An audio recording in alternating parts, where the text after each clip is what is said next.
Hello guys! For today's vlog ay magluluto po tayo ng tortang bitbed. Andito po ang mga sangkap na ating kakailanganin. Isdang bitbed, malunggay, dalawang itlog, harina, paminta, magic sarap, bawang, at sibuyas. Ito yung mga sangkap na ating gagamitin para tayo ay makaluto ng tortang bitbed. Ngayon ay samahan nyo ako kung paano lutuin ang tortang bitbed. Una, ilagay natin ang bitbed, isdang bitbed. Yan po ay tinanggalan ko na ng tinik. Kaya ready ko na siyang... Ngayon ay sunod natin ang sibuyas.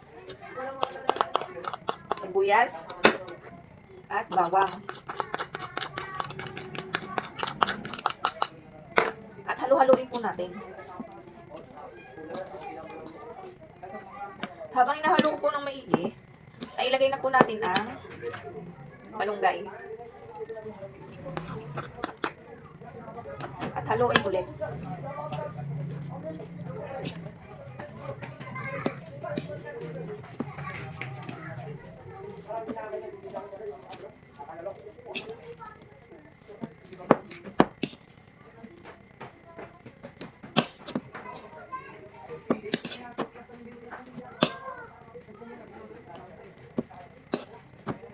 Pagkatapos natin haling-haluin, isunod na po natin ilagay ang magic sarap.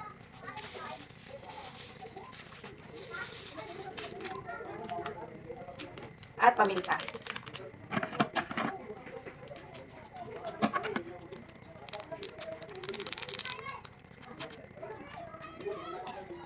Tapos, haluin ulit po natin.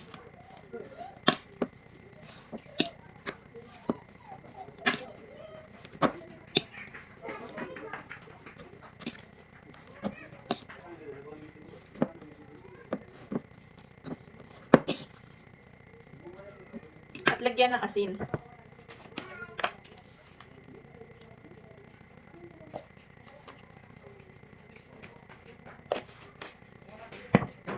At pagkatapos ko pong lagyan ng asin, ay lagyan na po natin ng harina.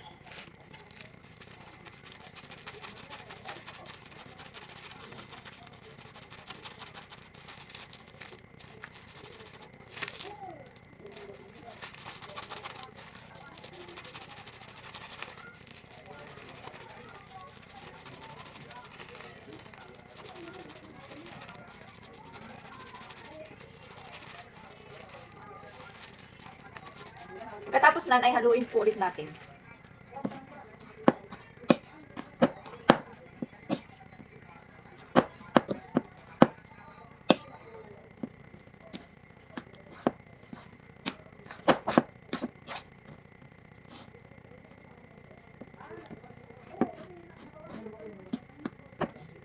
No, Yuri. Yan ka lang sa baba. Pasuhay. Pagkatapos po natin haluin, ay isunod na po natin ang itlog.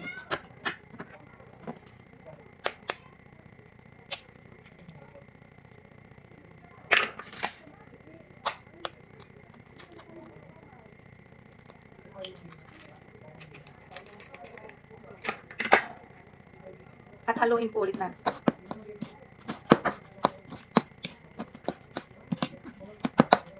At dahil tapos na po ako, samahan niyo po akong ito ay lutuin.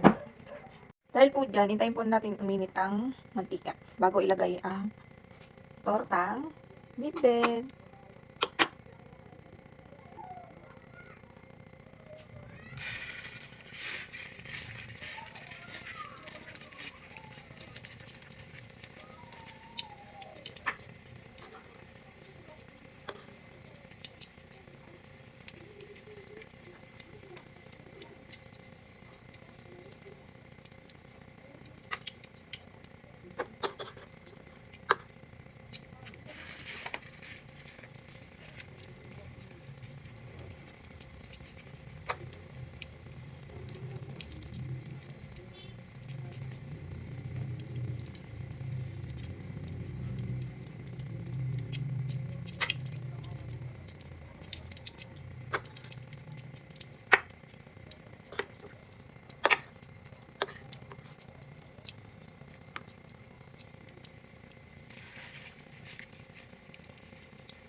O, hanggang dito na lang guys. Thanks for watching!